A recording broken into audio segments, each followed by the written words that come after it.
I'm not sure if you can hear me, but I cannot hear you guys.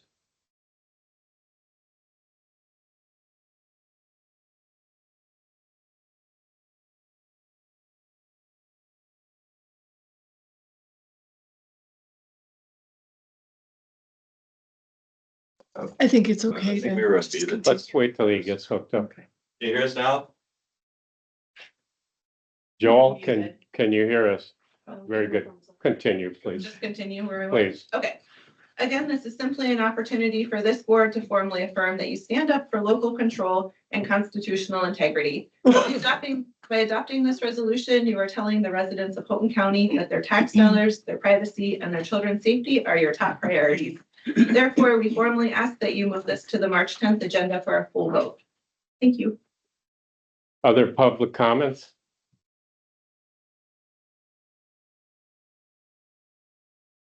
Morning, my name is Lori Troche. I live in Torch Lake Township.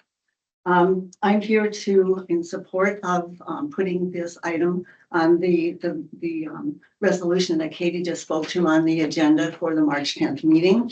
And I just want to make a couple of comments because I think this is just really within the board's priorities. As an attorney, I want to emphasize how extraordinary it is that immigration enforcement personnel are trained to deliberately operate outside the boundaries of our Constitution and laws. And I say this in contrast to our local law enforcement officers who are well-trained professionals who operate every day in good faith and with the intention to comply with the mandates of our Constitution and laws.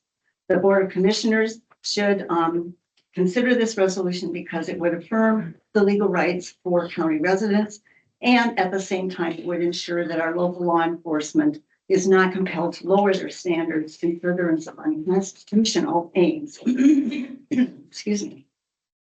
Second, as a member of the jail committee tasked with identifying a new jail proposal that the public will support, I want to speak more narrowly to the fact that our current jail facility is not suitable for housing any influx of people who are detained solely because of their immigration status and not because they have committed any serious or violent crime. Based on a past record of ICE detentions, the vast majority of people who are detained have committed no crime and in fact are often in the country under some sort of legal, protected, or temporary status. The state of Michigan has determined that the Houghton County Jail currently fails to meet nearly all of the state mandated standards.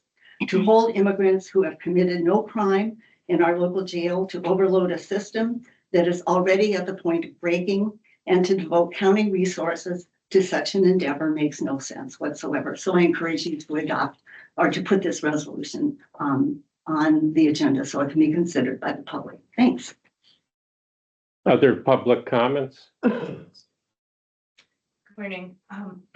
My name is Heather Mraz. I live in Portage Township. I'm on the leadership team of Keweenaw Individual, and I work in K-12 public education here in Houghton County as a behavior specialist. In my professional role, I help schools create environments where students feel physically and emotionally safe so that they can learn. I'm speaking this morning as a private citizen and a member of Keweenaw Indivisible, not on behalf of my employer.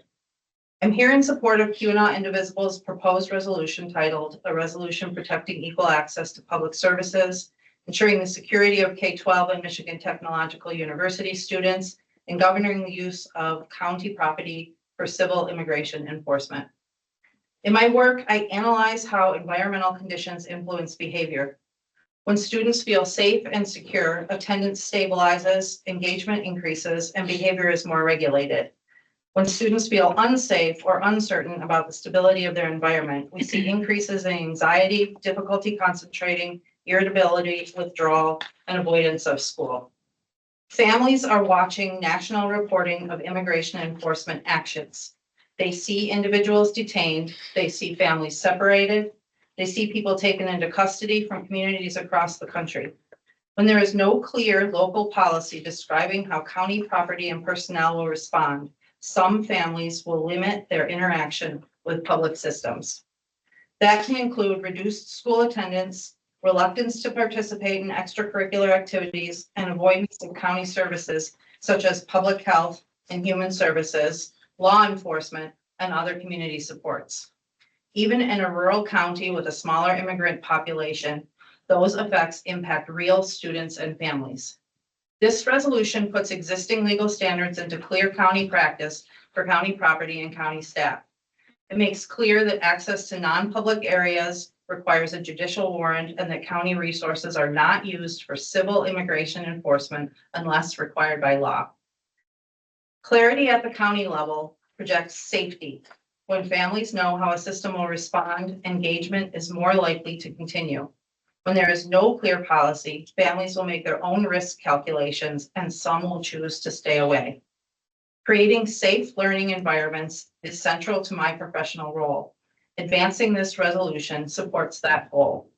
I respectfully ask you to give this resolution careful consideration and weigh its impact on the students and families who rely on our schools and county services, and that you move it forward to a regular meeting for formal consideration. Thank you. Other public comments? Sarah Green from Houghton County, from Calumet Township. And I would just like to support this resolution as well, saying that it is actually in support of our local law enforcement who should be working for us locally and opposed to some of the illegal actions of ICE, as we've seen in other countries or in other states. And I'll just point out a couple of facts here that just since October, judges across the country, over 400 judges have ruled that over 4,400 people were being held illegally and must be released. In many cases, they are not being released. And a judge in Minnesota last week said, if anything is beyond the pale, it is ICE's continued violation of the orders of this court. Increasingly, this court has had to resort to the threat of civil contempt to force ICE to comply with orders. The court is not aware of another occasion in the history of the United States in which a federal court has had to threaten contempt again and again and again to force the United States government to comply with court orders. This resolution will help prevent that kind of action in our. Other public comments? I'd also like to support this resolution and having it brought forward, if you would do so. We just took the Pledge of Allegiance, which commits us to allegiance to the republic for which the flag stands, and that is the Constitution. I mean, the Constitution is what creates the republic. And in your oath of office, which I have here, I do solemnly swear that I will support the Constitution of the United States and the Constitution of the state and so forth to the best of my ability. So, as Sarah just pointed out there, Ben, if you're interested in tracking litigation against the current administration, the Washington University, I can find it here. Washington University College of Law has a resources addressing Trump executive orders, and they list 7 or 8 different organizations that are tracking litigation. There have been hundreds and hundreds of lawsuits, many of them successful, some not. But I just ask that the resolution cites specific passages in the Constitution that I hope you will look at, have your attorney look at, and accept this as something that you will bring up at the next meeting. Other public comments?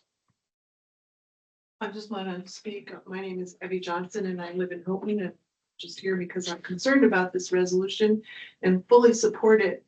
I want to point out there's nothing to be lost by passing it. Other public comments? I'm Joan Chatty. I live in Schoolcraft Township, and these super intelligent, thoughtful, caring people. I can't say anything more than what they have just said, but I am totally in support of the resolution too. Thank you. Other public comments?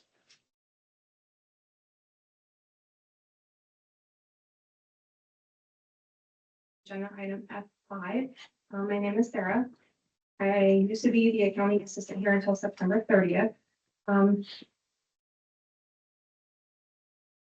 Right now, the county, we don't have an open door policy for staff with the administration, and even if there would be one, there isn't one staff member that is here to be able to ever say they put in a full work week, which I feel is one of our contributing factors to where we're at. Many of the issues have been identified since November. Board members and administration has been aware Which brings us to accounts payable and payroll hasn't increased in tasks. This has always been completed by 2.5 staff members. And we were never in crisis that we're currently in. The only thing that increased was a method of payment. More invoices were scheduled on electronic payment method, which meant there's more duties assigned to one specific person. Also, the two that accounts payable were full-time in other positions and still maintain compliance and monthly invoices with no late fees nor balancing issues. Since this was taken away from the staff members that were processing accounts payable correctly and efficiently as of October 1, 2025, the Holton County Treasurer's Office has not been able to balance. This is out of compliance with many entities. And the county is still receiving late notices. There are also items that are not paid since September or October 1, which leaves last quarterly budgets incorrect. This will impact granting and many other items. There are also funds that are automatically withdrawn from the bank that must have transactions to identify each amount and date, etc. Many of these are still not being completed even as of today. Examples would be our gas cards, credit cards, Blue Cross Blue Shield. To be clear, they're being pulled from the bank account, but nothing else. There's already one position created. This was started as an attempt and then was able to be rolled over into a new position that now does accounts payable and payroll. This position did not come with a mandatory degree or history. There was also a position created for a temp consultant to come in to correct all the shortcomings. Now, there's a request to make yet another full-time position for the same duties that are not being completed now. This would appear to be a management issue with staff at hand without fulfilling duties hired for. All the issues that the county is currently facing with accounts payable could be corrected in-house. And if staff process invoices and monthly electronic payments in a timely manner, a full-time position with the duty of accounts payable is not required. Where are these funds coming from to keep creating these positions? What are the ramifications of where we're currently at?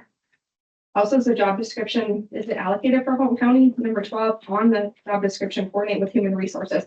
Our county doesn't have human resources. In the end, I'm requesting as an employee that processed much of accounts payable for years with another employee while working for other departments full-time and never having issues that we're facing now. How did this let go for so long? And to please review what is currently being allowed prior to spending more taxpayer dollars without addressing issues at hand first. This is heartbreaking and worrisome. And these issues did not exist prior to 10/1, but yet they've been known. Thank you. Other public comments? Anything online? Very good, we'll move on. First on the work session is the proposed resolution from Ms. Lacoste. The resolution protecting equal access to public services, ensuring the security of K through 12 and Michigan Technological University students, and governing the use of county property for civil immigration enforcement.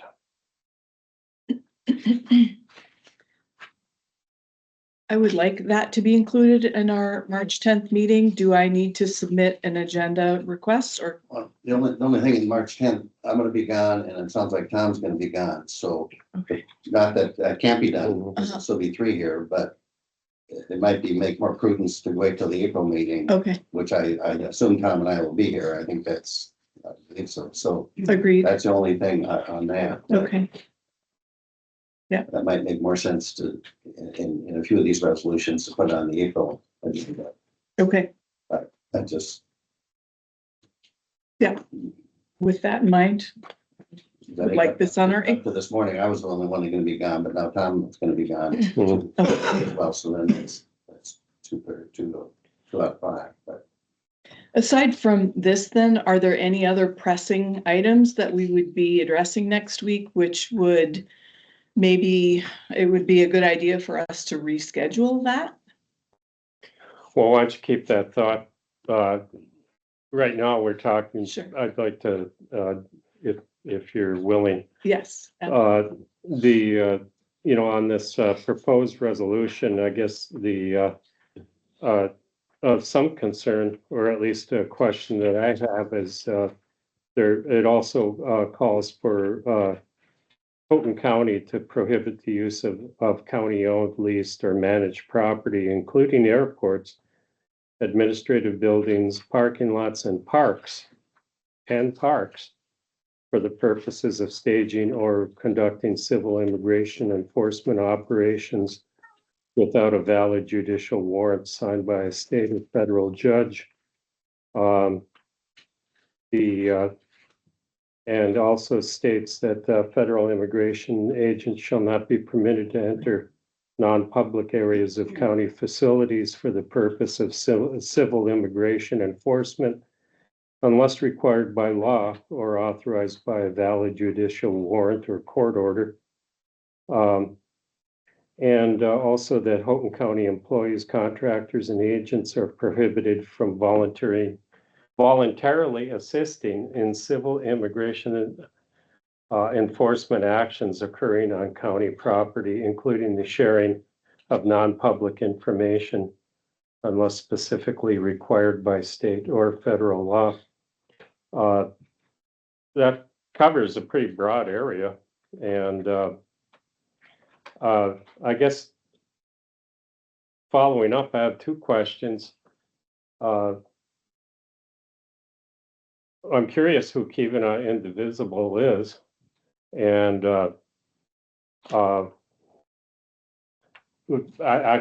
this is a work session. If you just kindly raise your hand, if you have a comment, you can do so at any time. But I wonder, can you give us a little background on the organization? We're a nonpartisan group. We accept everyone, and our main goal is to make sure that things are done lawfully and to take care of everyone in our community. So our efforts are largely based on that foundation. Do you want to add anything to that, Heather? That about covers it. Just it's a community group, kind of Civic no engagement community. actual defined or recorded registry or anything. Can I throw in? Yeah, sure. So, there's a national indivisible, like, it's like a pledge of, indivisible. And among the things that Human Indivisible has done, you might recall media coverage of the, undue medical debt, forgiveness, how much. That was last summer. Much, but not like. How many million? $4 million, over $4 million. We Medical raised debt. a little over $27,000 locally. And it was paid to a nonprofit organization called Undue Medical Debt.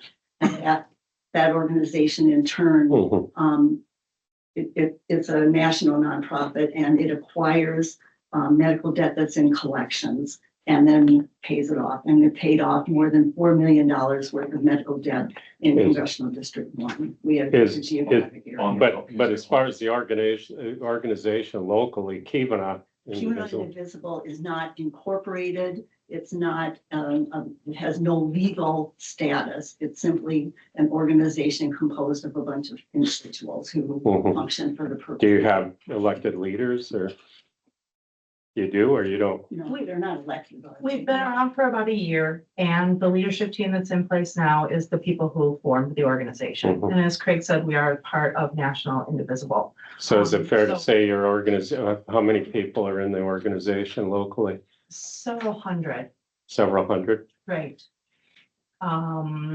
residents. Correct. I mean, I presume the majority of them are residents. We don't specifically ask that. But I would presume that. I have our mission statement pulled up. I can read that for you if that would be helpful. I'm not opposed to that. Are you? Please. Human Indivisible organizes, mobilizes, and empowers the copper country to challenge corruption, defend democracy, and support those most harmed by regressive political agendas. As part of the Indivisible network, we take local action to resist authoritarianism and build a just, inclusive, and sustainable future in Michigan's Upper Peninsula. Okay. So this resolution, was it reviewed by the membership and voted on, or Our leadership team. the leadership team? There's 8 of us. Was there an opportunity for members to review this, or? Members who attend our meetings, yes. You mentioned you're nonpartisan. Can you cite any examples when you supported or stood up for any Republicans or conservatives or President Trump ever? Seems like you're more than, seems very partisan to me. And to say you're nonpartisan is, I don't think it's being truthful. So we are I can putting chime in here. a forum. Oh, Rich could speak to this, our candidate forum next week. Rich, did you want to speak? So, yes, if I can have the floor for a moment. You can hear me clearly, right? Yes, please proceed. So my name is Richard Canavez. I'm a local organizer here for QAnon Indivisible. So I've been around since the beginning of forming this, and I think people have clarified a little bit of the status of who we are and what we are. We are a nonpartisan organization. That means that we are open and welcome to anybody across the political spectrum, whether you're considered Republican or Democrat. We stand up for a certain set of values that speak to how we think our community should operate. Whether you believe or agree with that or not is up to you, and that is not relevant necessarily to your political affiliation. That is to say, we are totally on board with supporting anyone across the political spectrum who we believe upholds the values that we stand for. And that is how we have built this organization around a values system. So then to say that simply because we haven't spoken out in terms of saying supporting Trump's agenda or supporting any particular Republican is a different case than saying that we are partisan. Okay. Now, that said, next week we are conducting a nonpartisan candidate forum where we do have a Republican who is going to be visiting us, along with a pair of Democrats, an independent, and a member of the Working Class Party, to talk about their platform with regards to the Michigan's first congressional district race happening this year in the midterms. So to speak to Commissioner Karenan's point, we are nonpartisan, but that is a different point than saying that we have to be speaking up for certain candidates based on their political affiliation. So I hope that that clarifies the error. Thank you. Thank you. No, I appreciate the background on the organization. The other question I have overall, is there a sense of illegal immigrants in Houghton County? Is this an issue? So this is to reaffirm and make sure that people feel comfortable that our county protects them no matter what happens. And everything in this resolution is just in support of the laws that already exist. So really, to me, it's a formality that this is voted on, to be honest. Because there's nothing in here that's outlandish or partisan in any way. It's just upholding the Constitution. Well, clearly there's some degree of support for this to be put in front of the Board of Commissioners at a formal meeting. Back to your question about can this be addressed adequately during the March meeting, or do we want to possibly reschedule?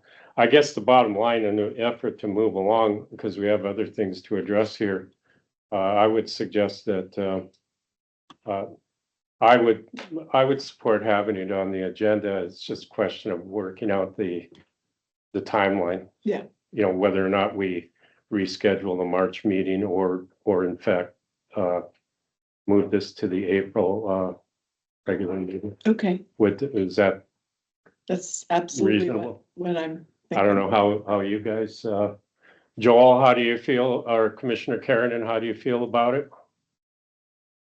Yeah, I'm in favor if everyone's gonna be around in April. Put it on the April agenda. I think so too. As I read it, I've got several issues with it. To be honest with you, it calls for county resources. The sheriff is an elected official. I don't think this board can tell the sheriff what to do. So I have some issues with this, and I think we need to have some conversation and look into it. You know, it talks about the very first sentence, it talks about regardless of their national origin or immigration status. Well, if they're illegally here, that's an issue, and I have an issue with that part of it. So I think this has to be with the full board looked at and discussed before it goes forward. So I would recommend put on the April ballot or April meeting.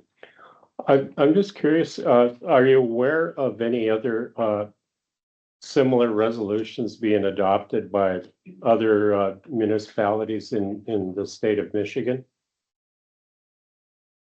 City of Southfield, Michigan has passed a similar resolution. Mhm. And it was under consideration in Jackson also, but I I don't have the update whether it passed or not. or- Do you think a copy of that past resolution might be obtained or forwarded? Sure. That, any background on that sort of stuff would be helpful. Marquette is considering a similar resolution right now too. And Washington Washington. has already adopted it. Very good.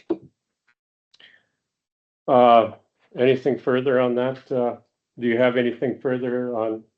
All right. Thank you for your consideration. We'll move on to item number 2, which our packet is just a little bit out of sequence. So if you locate that email from Louis Villance.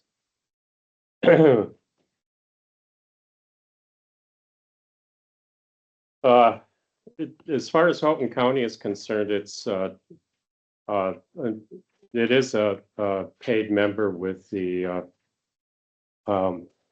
Joel, you recall the name of that organization is Northwoods Rail Group, something to that I believe effect. that's what, yes, I believe that's, Mr. Chairman, that's what it is.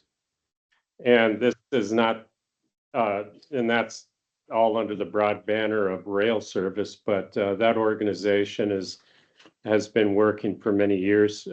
It's a group of Western UP counties joined with some counties from Northwest or Northeast, I should say, Wisconsin, that are trying to maintain and reestablish rail service overall. And of course, even with the development that's taking place in Houghton County and the slow but steady progress regarding the White Pine area mines. There's not a lot of, it's going to take a lot of federal funds to really get effective rail service expanded.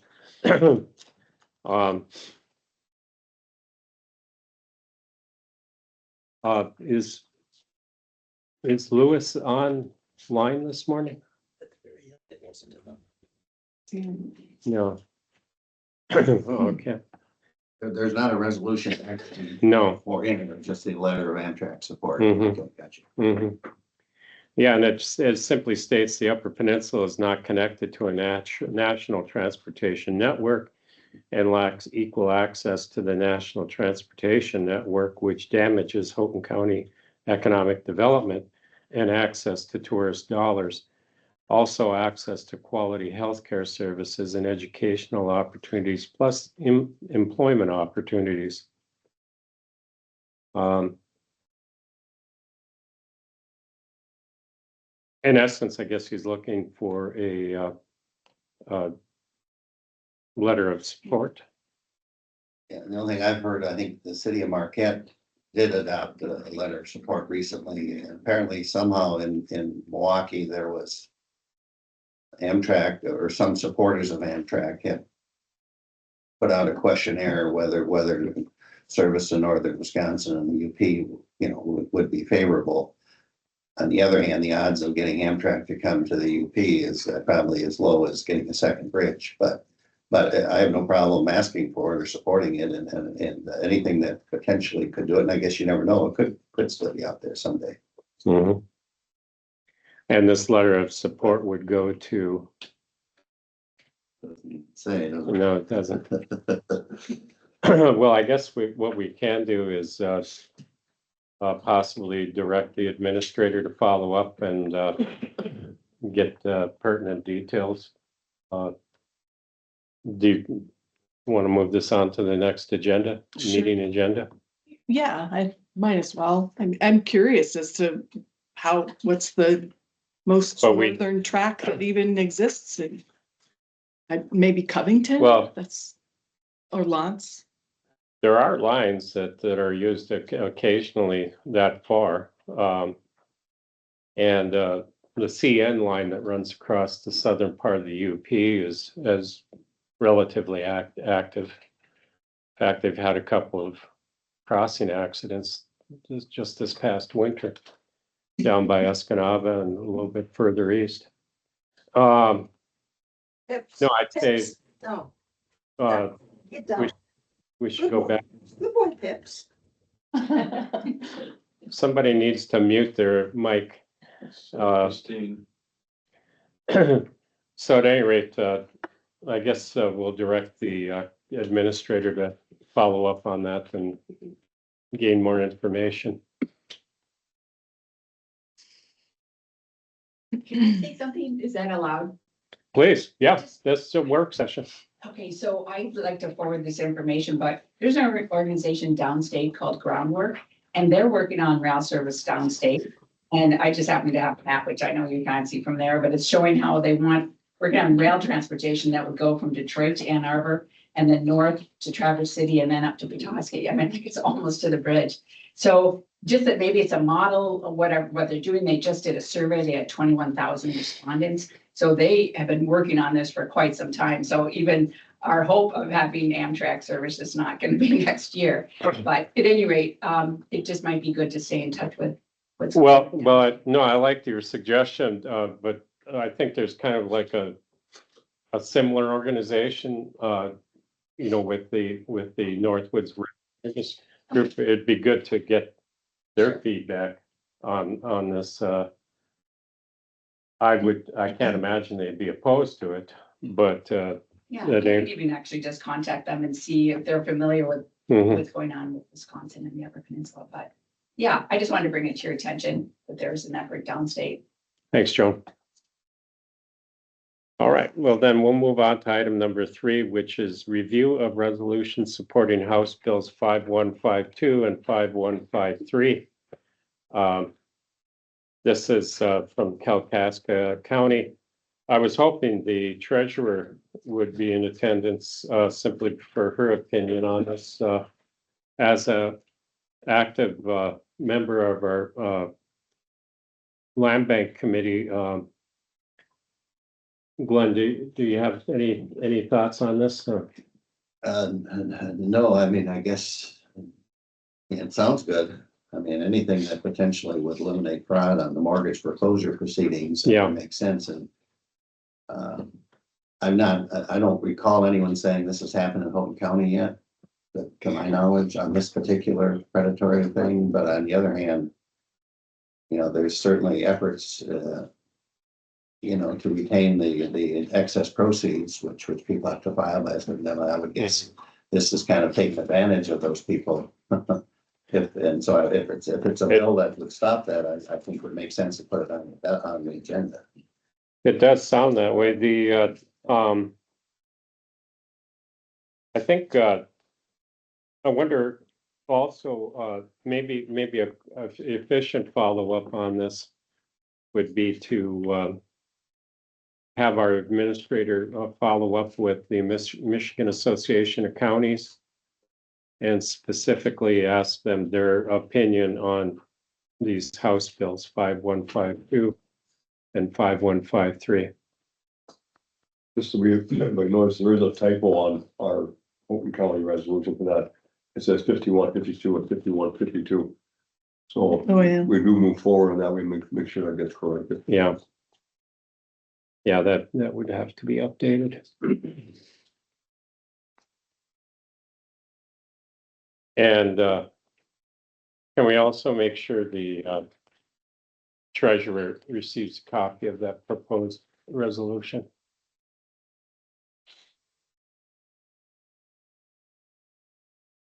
Very good. Anything further on item 3? Item 4 is a review of resolution opposing any legislation preempting local control for the construction of data centers and battery storage facilities. It's an interesting one.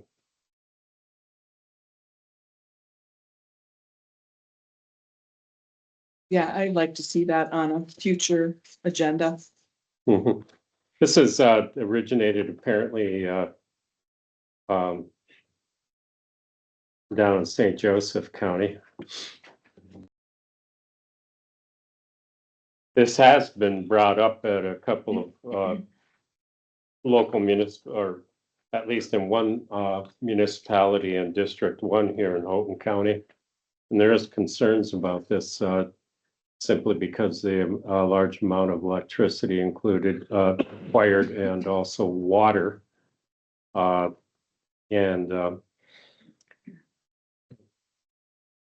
a practical standpoint, unless they start generating their own power, we're pretty limited as far as affordable electrical energy around here.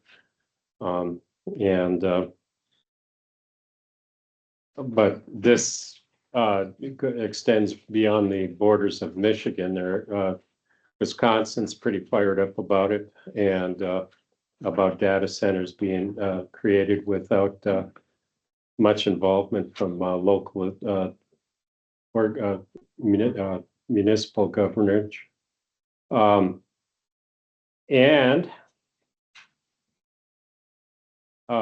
This is no, correct me if I'm wrong, this is opposing legislation that was passed. Apparently, yes, it says repeal. Yeah, they want it repealed because it's legislation that was kind of rushed through down in Lansing. I guess the interpretation of it is that it removes local controls. So in other words, if one showed up here in Houghton County, there's not, I don't know if chances there are some restrictions or limitations that could be applied, but overall, you can't stop it. Can I speak on that?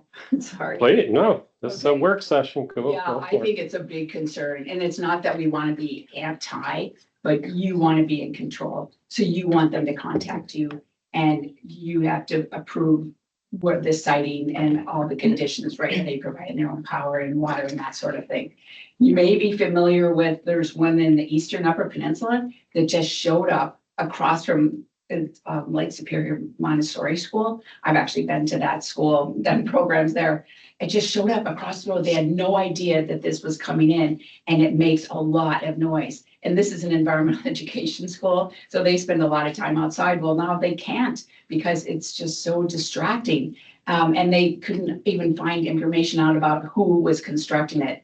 They finally had a resolution where they brought in the big hay bales to circle it just to deaden the noise, dampen the noise, but it still isn't like quiet. And so that's the real concern, is they just showed up with no idea that this was happening. And they take up a lot of space. It's like 200 acres. So you got to be sure you want 200 acres covered with these buildings. And when they go away, because, you know, technology changes all the time. Oh, we don't need that anymore. Now that's going to, you know, they'll just walk away from it. So you just want to be in control. That's all the message is. I agree with Joan. Other than that one's crypto mining of all things. So it's a little bit different than data or bank or battery storing, but still. And of course, Cloverland Electric, which has the hydroelectric dam, you know, in the straits, has cheap power compared to Upco. You know, so obviously that probably makes sense, but I agree, it still should be local control. So. Very good. Well, is there consent to move this along to the next agenda? Yeah, it harkens back to the local control over, you know, windmills and solar farms and things like that. You know, it really should be at the lowest level possible, those decisions. So county, townships. And on the way that St. Joseph County wrote it up, they appealed to the governor and the legislator to repeal the action taken on Public Act 233 and Public Act 235. I wonder if it would be prudent of us to forward this to the prosecutor's office for review, and suggested or in a rewrite. Very good. Right. Sure. Joel? Commissioner Karen? Yeah, I would just like to echo what Gretchen said there as well. I think, local control on everything. I think we should include that in a resolution, whether it be these data centers, windmills, gravel pits, solar panels. I think, that's the best place for all these things to take place. So yeah, I would concur with Gretchen and with what you just mentioned, Mr. Chairman, and getting that to the prosecutor. Okay, very good. Is this something that could be shared with the townships? So they can consider a resolution at their level as well? I think that would be fine. Shall we wait to see if we get this rewritten? Yeah. Yes, Todd. Mr. Chairman, prosecutor needs to be aware of that. We have no zoning at each municipality. When that came about, tailored their own zoning. So we have townships that have no zoning. So I don't know how much of a problem that's going to create, but he needs to be aware of that. Good point. Hey, Jill, remind him on that. Thank you. Yeah, that's, I know there are a lot of residents in Houghton County that equate their degree of freedom with the lack of municipal zoning, which I think a counterpoint would be that without proper zoning, you have no real freedom to govern your various municipalities, or it's at least limited. Can we move on? And that is to item number 5, review of the proposed deputy finance manager position. And that's included in your packet that was prepared by our administrator, along with her cover letter, which was sent out last week, and the proposed job description. And there has been a reorganization of the way that the finances are handled here in Houghton County, and it's based on the recommendations that we've received, not only from our auditors, but also our consultants, that we have not in the past been operating according to best practice accounting practices, is I think the term that's been used. Combined with the fact that, things have been done a certain way for practically generations in Houghton County, but it's depending on the accounting circles and their discussion has not been appropriate. And we've been cited on it in past audits. Now, in light of that, with the finance director and administrator, it has been pointed out that we should have an assistant to the finance director to get things done in a timely manner. So that's what I know. That's what has been written up. But this would require board action to implement.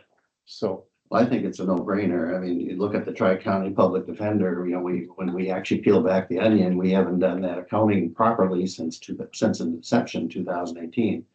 And again, not to say who set it up or who didn't do it right or who didn't. We just did not have the horsepower to do it properly. And just one, that's one example. The other one is just remind you, we're $50 million overall budget, overall cash. This is not a small operation. Yes, the county board only controls 20 million, but counting wise, it's 50 million. So, and as may remind you, we still haven't converted to the new charter of accounts that the state has required all municipalities in the state to do, which is a whole different avenue, which many municipalities have had to hire consultants for. And in our case, when we had to clear up the Tri-County situation, it cost us, it probably is, it certainly cost us thousands of dollars to just get that straightened out. correct. And again, just the time, the hours that were spent just on that alone was hundreds of hours.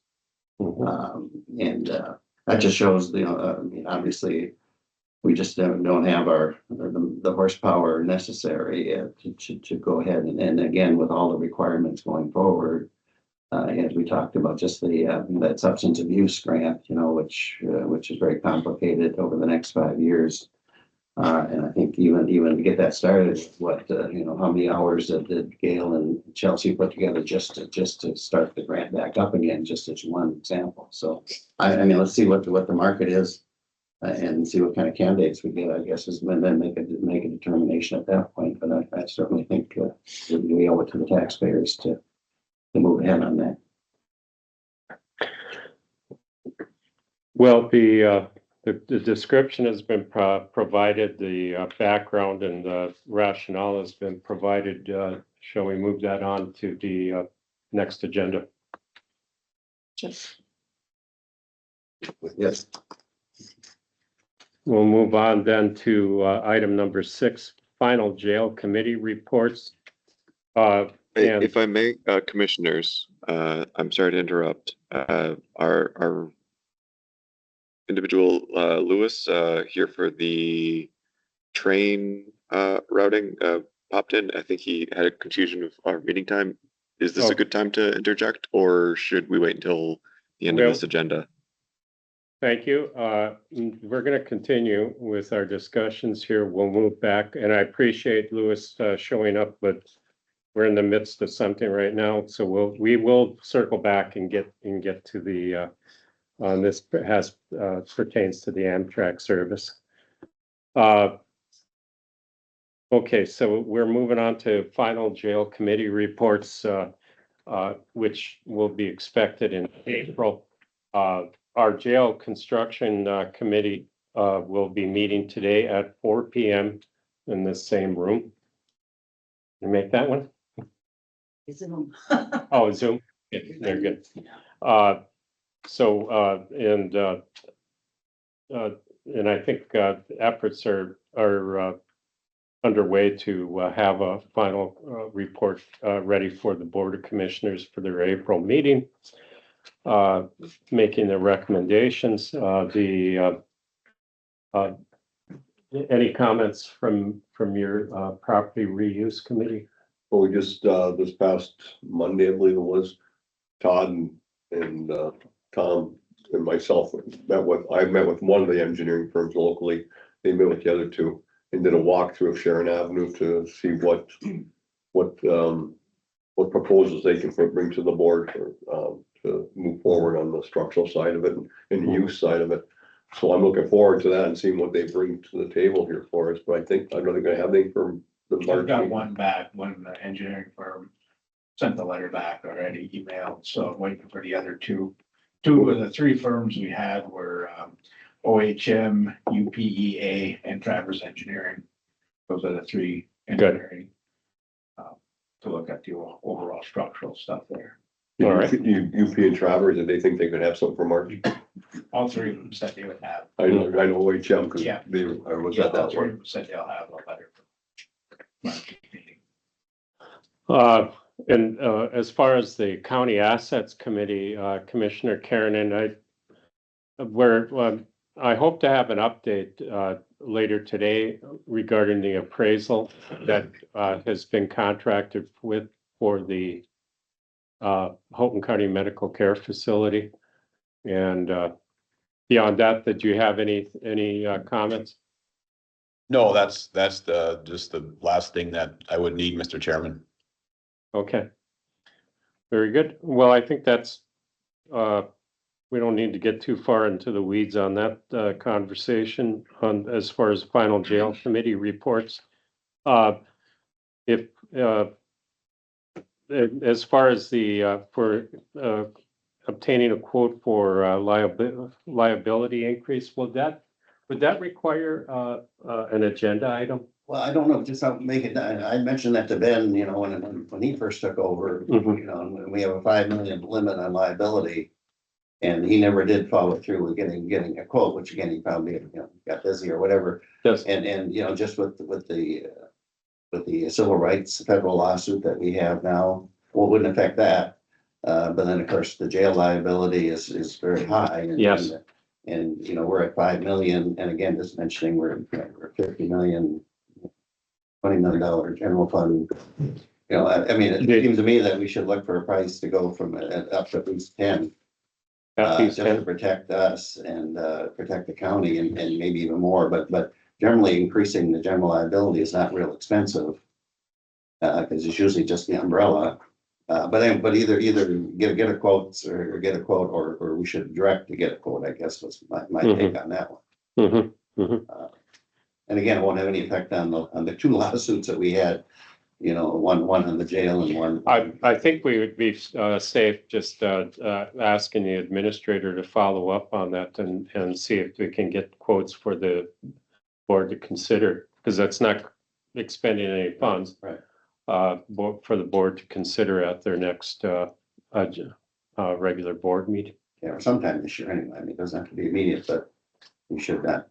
We should. Well, as soon as we have firm estimates or quotes back, do that.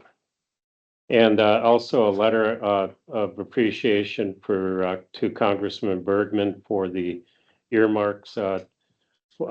Specifically, that was applied for the road repairs or improvements on which road was that? The Houghton Canal, it's 5.5 million, and then the 385,000 for patrol vehicles that we just saw, and things have changed a little bit in Congress the last year and a half. Most of the grants now are congressionally directed, including, you know, the minority and the majority, just the reality. So so we have to pay attention to that. And of course, there was some talk that, you know, we might ask the Representative Bergman for 2 million for design for the jail too. That's right. Which hopefully is still out there somewhere, but I think clearly he's delivered on the two grants that were applied for. And I think we should send a letter of appreciation and thanking him for those two.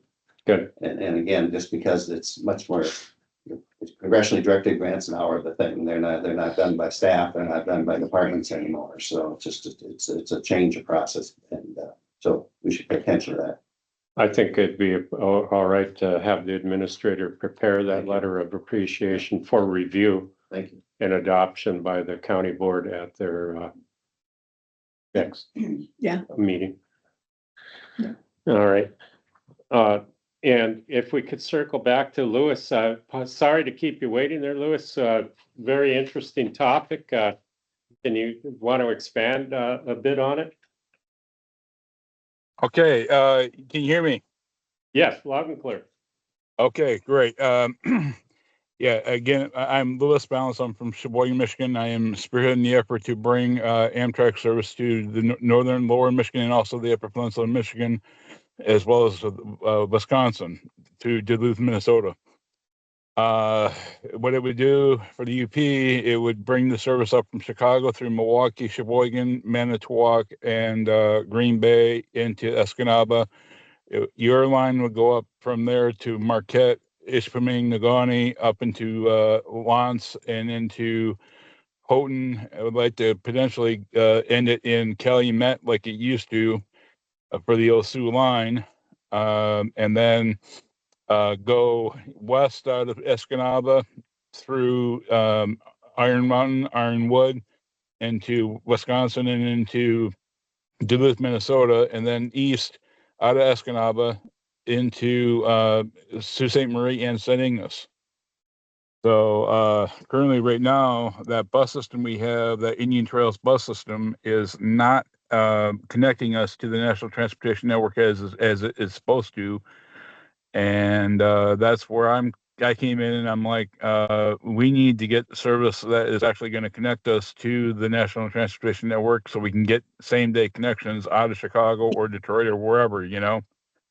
And this would be federal and state funded. Currently, right now, there is $8 billion of federal funds available for grants for expanding Amtrak service. And MDOT and your regional transit authorities would need to piggyback on and get this, get in the corridor ID study so we can get that service going as soon as humanly possible. What it would do is bring one train up a day, one train back down to Chicago.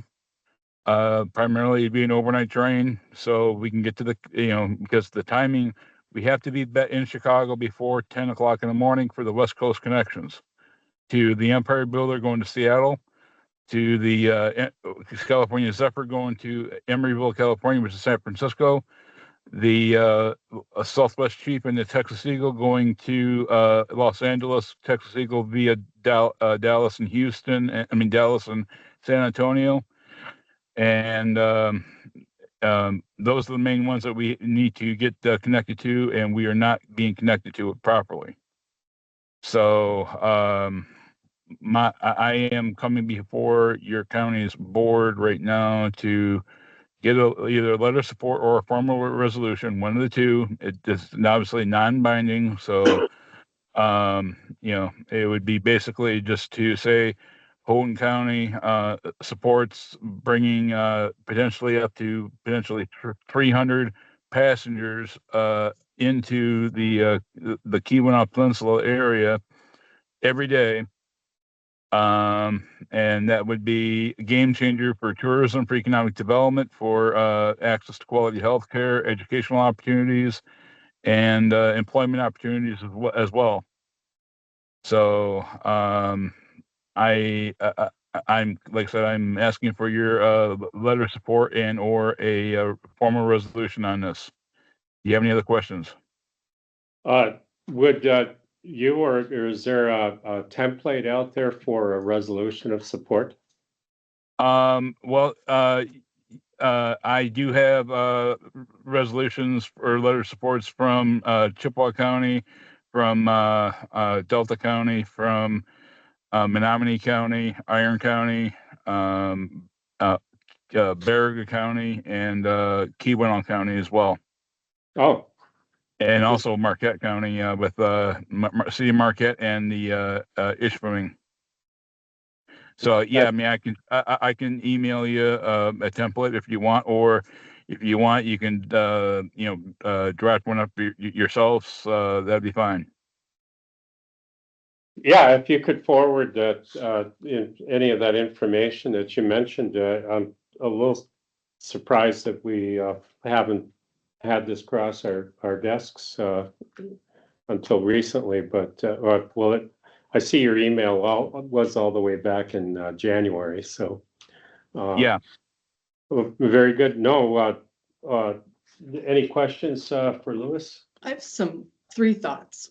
I lived in Europe for 7 years, and I appreciate the train system they had there. It was very efficient. I would love to see something like that here, more extensive in this country. Secondly, you mentioned getting to Chicago, Detroit in an overnight ride, whatever. And our airports serve us the best they can. A train would perhaps make it through some weather that the planes can't. So I'm in support there. One thing that occurs to me, though, is we rely on our trail system right now for tourism, whether it's ATVs or snowmobiles in the winter, and those trails are on where those rails used to be. So is that going to affect our tourism? No, because those trails were had the provision in there. Once rail would come back, that there would be a shared rail with trails like they do have up over in Washington State, from Spokane to Seattle. There is a lot of recreational trails that are right next to the train tracks. They have had no issues with it at all. So it would be recreation and transportation in one small footprint. There would be enough space in the easements to, just say, have this recreation and transportation in, coexisting. Okay, that makes sense. Thank you. No problem. Renee? Another thing, we have groomers that go on those trails. How would that work if you put the railroad back in? It's groomers. I don't think there's room to put groomer through on either side of the rail? Well, the easements do have enough space. I would, I would have to look at your county's, plat book and everything like that to see what, as far as the, your easements up there. But I know down here in Sheboygan County here, our easements are of size that, that we can have recreation and transportation in one small footprint. Bottom line is, in the event that Amtrak service were reestablished or established to the Keweenaw Peninsula, that would be one delightful headache to wrangle with. Country limited. And one thing is, change is constant, and while it's developing by degrees, I'm just throwing a marker out there that there hasn't been this amount of construction or permits pulled in 125 years. Not that they had construction permits back then, probably, but it's pretty remarkable. I'm not entirely excited about it, but I guess I won't be around, to see all these things occur. But Craig, I could ask Lois, I'm speaking for myself, but I'm on the Houghton City Council. I live in Houghton, and I know some of the issues with the rails to trails. People might remember that a few years back, one of the homeowners along the trail that goes from Houghton to Chassel put up barricades to keep people from going through there on bicycles or walking and so forth and so on. The trail, I assume if the railroad was reestablished where it was previously, it would run right through Michigan Tech's campus. It would run right through downtown Houghton. It would go across the bridge, I think, and go through this whole trail now that goes from Houghton to Chassel. I just think there'd be a lot, just be prepared for a lot of people who are going to be not happy about that. Even if they might appreciate having that connection to a national transportation network, I think there'd be some concerns. and there definitely would be concerns from the north end if they had an opportunity for reestablished rail service, and it was held up, in this neighborhood here. So, as I said earlier, wouldn't it be a delightful headache to have to wrangle with, But I appreciate your challenge and stance, Louis. I think it's quite exciting, even if it only it gets to areas further south from us. The residual positive effects would certainly be felt, and for those who have been lucky enough to take an extended trip by rail, it's been a real satisfying event for people, and but economically, with the redevelopment of potential mineral resources in the western UP, and any opportunity to get some of this heavy freight off of our highways is certainly a positive thing as well. So, well, yeah, you have that, and you have the congestion on 41, on 28, on 2. If we can take at least 10 to 20% of the car traffic off there and put it on the rail, that would be a game changer for your county sheriffs, your city police, and all that, and the state police to have to deal with all these traffic accidents and congestion and all that. Very good. Very good. Anything else for Louis? Well, we'll look forward to your information. If you'd be so kind to forward some of that to us, and we'll have it on our next agenda. And when would that be? That remains to be determined. We will be meeting in March. We're just not sure Okay. when we schedule it.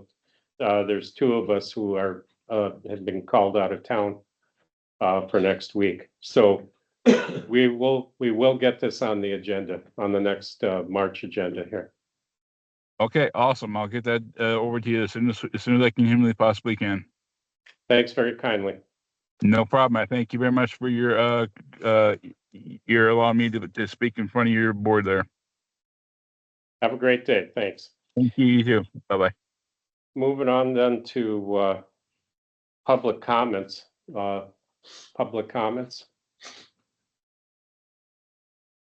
I guess I got a couple things I'd like to say.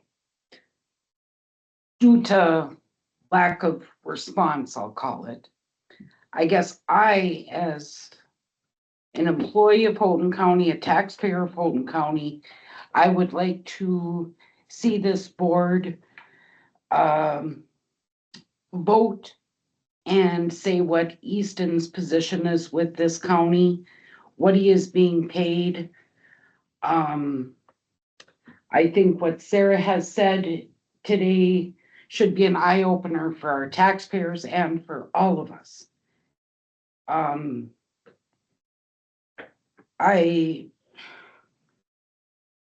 feel really bad. I think the ladies up here are doing a heck of a job in trying to deal with a lot of stuff that has been thrown at them. Things maybe have not been organized very well. I feel bad. We were doing a lot better before. And the fact that we are going downhill. Well, I would challenge that we're doing much better before. The fact of the matter is, your cash balances have not been effectively reported for many years, all the way back to our administrator Forsberg.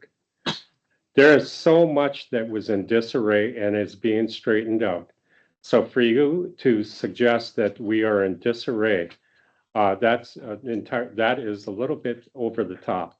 And as far as you are concerned, Sarah, you've said your piece, and I don't appreciate you suggesting that things were better run before. Fact of the matter is, we are adopting accounting approved accounting purposes. We'll go into greater detail on this, but for you guys to be suggesting that the folks working here on the 5th floor have not been doing their job, that is not correct. And furthermore, as they have attempted to institute these new procedures, there's been nothing but pushback and roadblocks created and a lack of cooperation. I've held my peace long enough on this business. We'll proceed and we'll get things straightened out, but it's stuff that was not straightened out for many, many years previous.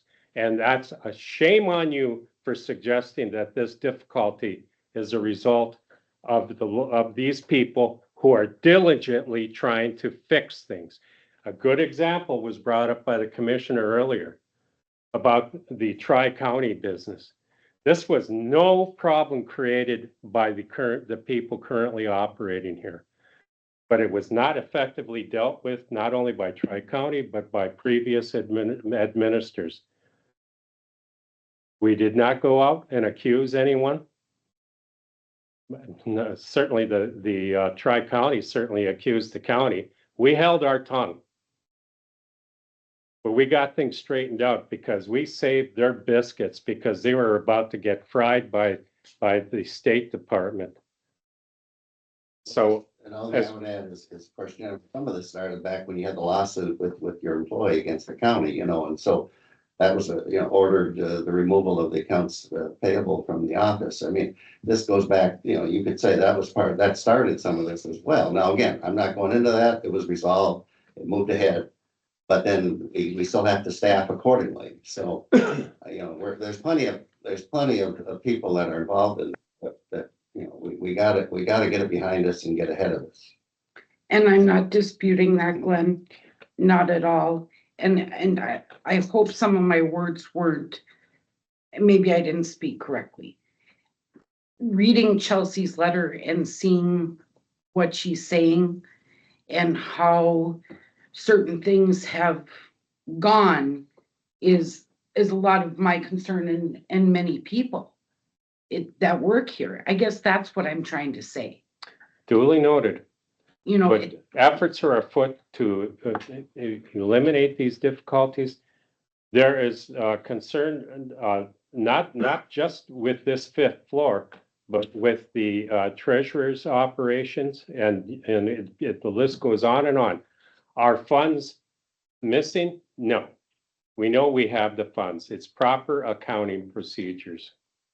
That's what's being done. And for the unfortunate delays that have occurred with some bills, a lot of that had to do with the reluctance or insistent from departments not to use the payment system that was set up over a year ago. Now, I would suggest we move on. But I agree, we should, sometime in the next month or two, review Easton's contract. I don't have a problem with that. Other than we're trying to solve problems here and, and grab an account. We should be. Frankly, one of the reasons that this assistant accountant position would be set up is to eliminate the occasional need for consultant or part-time temporary I get help to come in. Which we have two under. And Chelsea says that'll pay for itself. Right. We'll actually save money. I get that. And comment that you made earlier, just that our audits have pointed that out. I mean, we have to, those audits are there to protect us and. That's right. Yeah. Combined with the fact that there has diligent, well-meaning efforts made by various departments in the county when these procedures were spread out through various departments, including the clerk's office.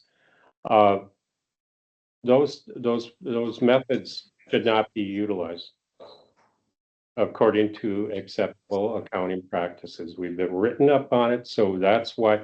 But because of the diligence from your department and others over time, I can understand how they feel a personal attachment to that, and change is often not seamless. There are bumps in the road, there are delays, there are unexpected human situations that occur with turnover, with administrators, with the reduced amount of time that our finance director has been able to put on the job through no fault of her own. These things occur. We appreciate your patience, your understanding. We have been taking some suggestions that have come from outside of the fifth floor as we go forward. But we're looking forward to getting all these questions answered. But and to a certain degree, it was not helpful when through no fault of her own, but our treasurer was out of office for an extended period of time. There's a lot of efforts being made to get things more seamlessly functioning. Any other questions, public comments? Announcements, any announcements? Just a few quick ones in the interest of time. One, Michigan Tech, one of their classes is doing a report on a second Portage Lake bridge crossing, just, like a senior design. This one is under Michigan Tech's policy lab. So, and Kita is helping, Jeff Ratcliffe is helping that, but I look forward to obviously seeing their report when the students are done with it. Wupperter did apply for $1 million recycling grant just before the deadline in January. They're $6 million statewide, so the odds of getting any money are pretty low. On the other hand, I guess, and most of the money, if Wupperter was successful, would come to Houghton County for recycling efforts, again, if it gets funded. So just wanted to mention that. As part of the Smart Zone and the Local Development Finance Authority that I'm representing the county on, one of the things that's just worthy of keeping an eye on is there is a individual corporation, Quincy Materials Corporation, that's been out there for several years now, a few years at least, looking at reprocessing the gay stamp sands. And one would be recovering copper, the other one is taking the basalt and using it to replace fly ash in the cement industry in America. So pretty serious research efforts going on.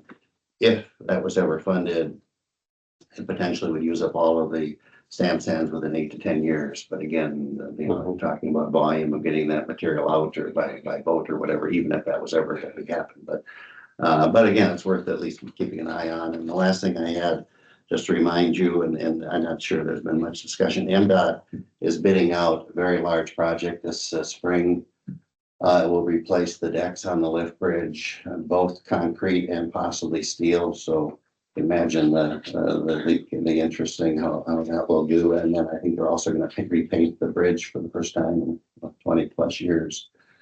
And the work wouldn't start till the fall of this year.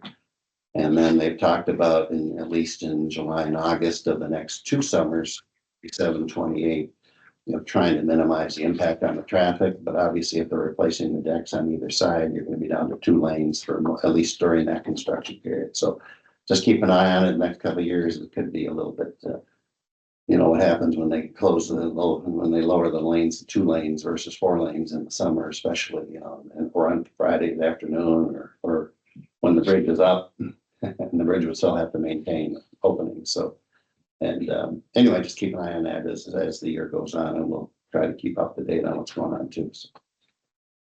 Maybe there's an opportunity exists to reroute the rail traffic onto the new bridge. Wonder what color they're gonna pick. Well, remember last time, they did it in the fall when the wind was blowing the scaffolding off. Remember that? No, It was terrible. I mean, Other announcements? What are you gonna do on the meeting? I guess that was the only. Yeah, we do need to, Cause I'm gonna be on all next week, so more of your schedule. no, I'm gone, I'm gone all next week. So, I guess we'll limp along without you. I think so. All right. I think it's probably a good idea. Okay. I'm sorry. We're just gonna stick with the March 10th, meeting. Okay, then I would ask that we move that, resolution to the April meeting. Yeah. I agree. From, keeping an indivisible. Right. Yeah. Okay. Yeah. All right. Sounds good. Does someone want to adjourn? I'll make a motion to So adjourn. Second. I don't think there's any objections. Was a good work, I think.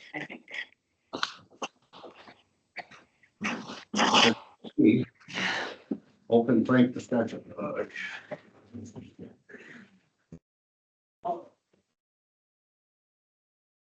Okay,